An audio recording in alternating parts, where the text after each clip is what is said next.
हुकूमत ने पेट्रोलियम मसनूआत की कीमतें बरकरार रखने का ऐलान कर दिया। लेवी 60 से बढ़ाकर 70 रुपए कर दी गई। पेट्रोलियम मसनूआत में 15 रुपए फी लीटर तक कमी की तवक्को की जा रही थी। खैबर पख्तूनख्वा के इलाके डेरा इस्माइल खान और मोहम्मद एजेंसी में ऑपरेशंस, 9 ख्वारिज हलाक, पाक फौज के 2 जवान भी शहीद। पेशावर में मस्जिद के करीब धमाके से मुफ्ती मुनीर जाँ बहक और 3 अफराद जख्मी। खैबर, लकी मरवत और बन्नू में थानों और चौकियों पर हमले नाकाम।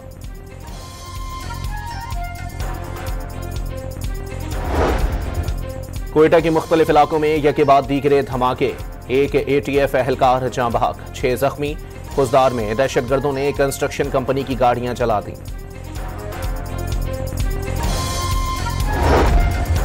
एबटाबाद के इलाके तरनवाई में स्कूल वैन हादसे में जख्मी टीचर दम तोड़ गई। अमवात 3 हो गईं।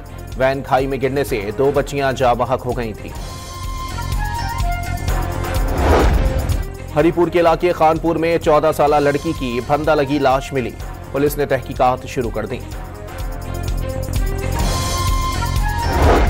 और इसराइल के लबनान पर ड्रोन हमले, शहरी जाँ बहक। सेहूनियों की जानिब से जंगबंदी मुआहदे की 1100 बार खिलाफ वर्जी की गई। लबनानी हुक्काम का दावा।